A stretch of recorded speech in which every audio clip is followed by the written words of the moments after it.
L'éruption du mont Aurore dans un futur éloigné où la science avait franchi des frontières inimaginables, un petit village de montagne, Valeur, se trouvait au pied du majestueux mont Aurore. Ce volcan, endormi depuis des siècles, avait longtemps été un symbole de la puissance et de la beauté de la nature. Son sommet couvert de neige étincelante contrastait avec les flancs verdoyants et les rivières scintillantes qui descendaient jusque dans la vallée. Les villageois de Valeur étaient des gens simples, vivant en harmonie avec la nature. Ils entretenaient des traditions anciennes et avaient un respect profond pour les forces de la terre. Ils croyaient que le mont Aurore était un protecteur, offrant une bénédiction constante à leur communauté. Mais les sages du village savaient que la paix était fragile et que la colère de la montagne pouvait un jour se réveiller. Un jour, un jeune scientifique, Éloi, arriva à Valeur pour mener des recherches sur le volcan. Éloi était passionné par la géologie et voulait comprendre les mystères des volcans. Les villageois, bien que méfiants, acceptèrent de le laisser étudier leur volcan sacré, espérant que ces découvertes pourraient les aider à mieux se préparer à d'éventuelles catastrophes. Éloi installa son campement sur les flancs du volcan, avec des instruments sophistiqués et des outils de mesure. Il passa des jours à collecter des échantillons de roches, à analyser les fumerolles et à enregistrer les vibrations. Ces observations révélèrent des signes inquiétants, des tremblements de terre légers mais fréquents et une augmentation des émissions de gaz. Le volcan, endormi depuis si longtemps, semblait se réveiller lentement. Les semaines passèrent et Éloi continua ses recherches, mais il ne pouvait ignorer les signes de plus en plus évidents. Le sol tremblait parfois sous ses pieds, et les villageois commençaient à ressentir des secousses mineures.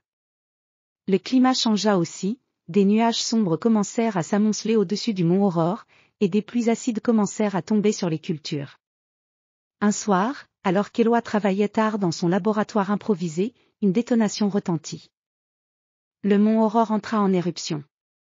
Un grondement profond et puissant résonna à travers la vallée, et une colonne de cendres et de lave jaillit du sommet du volcan. Les villageois, terrifiés, fuirent en désordre vers des endroits plus sûrs, mais Éloi, conscient de l'urgence de la situation, se précipita vers le village pour les avertir. Il parvint à alerter les habitants, et ensemble, ils mirent en place des plans d'évacuation d'urgence. Éloi guida les villageois vers les hauteurs des montagnes voisines, loin des coulées de lave et des nuages de cendres. L'évacuation fut chaotique mais efficace, et malgré la peur et la panique, les villageois trouvèrent refuge dans des grottes naturelles et des cavernes protégées. Au fil des jours, la colère du mont Aurore ne faiblissait pas. La lave coulait en torrents incandescents, dévastant tout sur son passage. Les cendres obscurcissaient le ciel, et une pluie toxique transformait les rivières en torrents boueux. Le volcan semblait être en pleine furie, une démonstration impressionnante mais terrifiante de la puissance brute de la nature.